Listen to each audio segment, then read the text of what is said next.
Okay, in honor of our very English and Shakespearean magical chapter today, I'm wearing my National Trust cap. At, at least at the very beginning. Isn't that cool?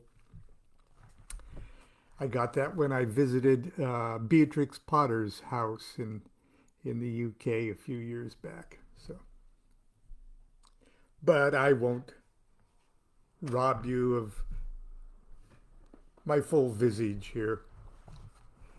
This is chapter 7 from Low Magic. It's all in your head. You just have no idea how big your head is.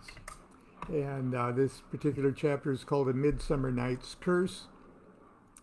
And it's an example of when when magicians are confident in their identity as magicians, then everything they do in life is magic, and everything takes on magical art form proportions. And this is an example of that. It starts with an epigram from Shakespeare. Lord, what fools these mortals be. Curses. Now there's a subject for discussion of low magic. Do curses work? Have you ever been cursed? I mean, really cursed? Cursed by someone who believes they know what they're doing and makes no secret of the fact that they've put a curse on you. Someone who stands ready to delight in news of your misery and adversities and hungrily take upon themselves karmic responsibility for your every misfortune. Even if you do not believe in the power of curses, it's very unsettling to think that someone out there fears or despises you so much they profess to willfully project a current of malice toward you in a poisonous ray of concentrated hate. That's why, in a way, it doesn't matter whether you are a believer in curses or not. If someone has cursed you and you learn about it, and you feel uncomfortable about it, then the curse is at least already partially working. How would you handle something like that? How would you go about neutralizing a curse without being dragged deeper into the mad, toxic world of the cursor? This is a story of a misunderstanding, a curse, and an improvised magical operation designed to neutralize the curse. The misunderstanding was between two very dear friends of our family, both of whom were or are practicing magicians. One is a prominent foreign filmmaker. I'll call him FF. And the other, at the time, a struggling artist and writer, whom I'll call SA. One is still living. The other is now sadly deceased. This was when this was written. To respect the privacy and the memories of both living and dead, I'll not reveal their identities other than to say that it is likely both their names would be recognizable to at least a few of you who are reading these words. S.A. was a huge fan of FF, and in the autumn of 1981, he convinced me and several other adventurous lodge brothers to travel to upstate New York to attend a film festival where FF was to speak and exhibited several of his films. After the event, S.A. and I had the opportunity to have drinks with FF and talk at some length. All three of us were students of magic in general and the magic of Aleister Crowley in particular, so we hit it off like kindred souls. Before we parted, I gave FF my phone number and encouraged him to call me the next time he was in Los Angeles, adding that he was more than welcome to stay with the DuQuettes while he was in the neighborhood. I never dreamed he would take me up on the offer. About a week later, I received a call from FF, who said he was still in the country and staying with a friend in San Diego. He told me that in 2 days he was scheduled to visit Catalina Island. But if my offer of hospitality was still open, he'd be happy to come and stay with us until then. He even offered to bring a copy of his newest film and screen it at our home for our lodge members. It was an outrageously kind and thoughtful offer that I immediately accepted. Naturally, S.A. was beside himself with excitement and was one of the first to arrive for movie night. Another of our lodge members went to the mall and purchased every copy of one of FF's books the store had in stock. After an exciting night of viewing the film, everyone went home with an autographed copy. It was truly a very memorable event. S.A. stayed late chatting with FF, and before heading home, offered to chauffeur him to the Catalina ferry the next afternoon. FF accepted. We were all in bliss over this brief but pleasant brush with celebrity, and I'm happy to say that FF continues to this day to be a dear friend to the DuQuette family. Sadly, his friendship with S.A. would not so long endure. I feel the need to pause and remind the reader that artists of great genius are often possessed of highly mercurial temperaments. They can be high-strung, unpredictable, and moody. Also, at times, the creative energy bubbling inside them cannot be contained within the narrow confines of their artistic medium.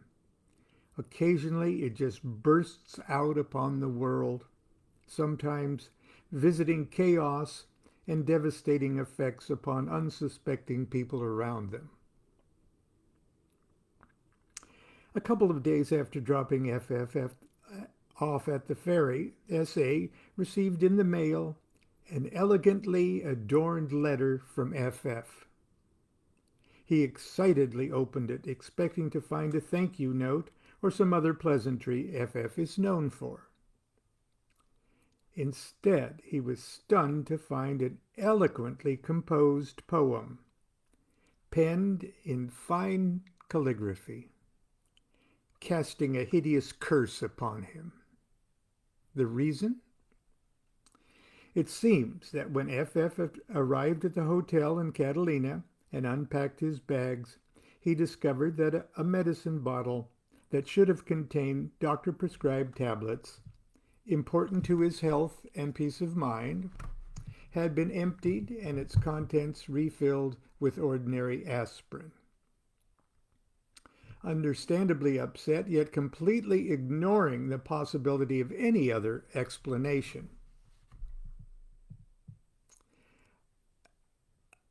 FF became convinced that our dear S.A. was the culprit, and that such larceny must be answered with a magical curse. Naturally, we were all very shocked and confused by the news. As his host, I felt particularly responsible for anything that might have taken place in my home under my watch. I immediately sent FF a check to cover what I estimated would cover the cost of refilling his prescription, along with a note affirming my conviction that S.A. would be the last person on earth who would tamper with his luggage or have any interest in that particular medication, and that I was sure there must be some other explanation. FF accepted the check and graciously assured me that he did not in any way blame me. However, he held firm in his belief that S.A. was the culprit, and that was that. S.A., of course, was heartbroken. Later, his sadness turned to anger at being accused at such a thing, especially by someone he idolized and only wished would think well of him. In the days that followed, he fell into a dark depression. Even though he had done nothing wrong, his resentment and frustration at the effect of the curse was actually working on him. He performed the standard banishing rituals and took the usual steps recommended for psychic self-defense, but nothing lifted his spirits. I eventually suggested we try something altogether different to neutralize the curse and help our brother snap out of it. It was my firm belief that this whole matter could be blamed upon a demon. Not a demon of the Goetia or the Book of Abramelin, but a spirit of misunderstanding. FF was simply not seen clearly, as if his eyes, in a metaphoric sense, had been bewitched. The magical solution became obvious when I took another look at the stationery upon which the curse had been written. Before I go into that, and so the details of our little curse-breaking ceremony might make more sense to you, I need to share a little more information about the extraordinary life and magical world of FF, whose connection to the film industry goes back to the early days of sound pictures. In fact, as a young man, he appeared in the cast of Max Reinhardt's 1935 masterpiece, A Midsummer Night's Dream, the first sound movie of a Shakespeare play ever produced. His participation in this classic production ignited his brilliant imagination and engendered in his young heart a passionate love and fascination for both the art of cinema and the themes of magic. The world of A Midsummer Night's Dream became an abiding magical reality for him, and he would throughout his life personally identify with its magic. Even the curse he cast upon poor S.A. was written on personalized stationery that was festooned with beautiful and whimsical images of the fairies of Midsummer Night's Dream. The largest image on the parchment was that of Puck, the mischievous aide to Oberon, king of fairies. I saw certain haunting parallels between the plot of the play and the events surrounding the misunderstanding that led to the curse. In the play, Oberon wishes to play a trick on Titania, his fairy queen. While she sleeps, he squeezes the juice of a certain plant in her eyes, bewitching her to fall in love with the first creature she gazes upon when she wakens. When she does wake up, she casts her eyes on Bottom, one of the clowns of the play, whose head, because of other magical shenanigans, had been magically replaced by that of a donkey. She immediately falls helplessly in love with this monster, which leads to all manner of fun. Confusing matters even further, Puck applies the magic flower to the eyes of other characters in the play while they sleep, and they too awake to mistakenly see things incorrectly. Things become hilariously chaotic as misunderstanding piles upon misunderstanding until finally Oberon and Puck apply an antidote, the juice of another kind of plant, to the eyes of the bewitched characters, and everything is set right again.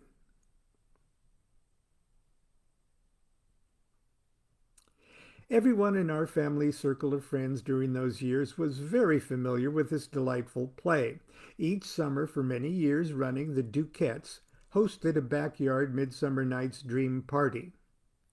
We would meet early in the evening, divvy up roles, hand out scripts and flashlights, and then in the company of dear friends and under the bright moon and summer stars, we'd sip wine and read through the entire play. In an ironically adverse way, the similarities between the play and S.A.'s curse were unmistakable. Something, some force or circumstances or delusion or bias had bewitched FF's eyes so that when he discovered his property missing, he blamed the first person who came to his mind, the last person he saw before stepping onto the Catalina ferry. S.A. If we could only apply Oberon's antidote to FF's eyes. We certainly couldn't do it physically, but perhaps there was a way we could do it magically. And so the play itself became the blueprint of a ritual to lift the curse. And I think that's where I better stop today for time-wise. We'll finish this chapter tomorrow at the same time. I hope you've enjoyed it, and I hope you'll be with us tomorrow. So until then, be good to yourself, be good to each other, do what thou wilt shall be the whole of the law, love is the law, love under will.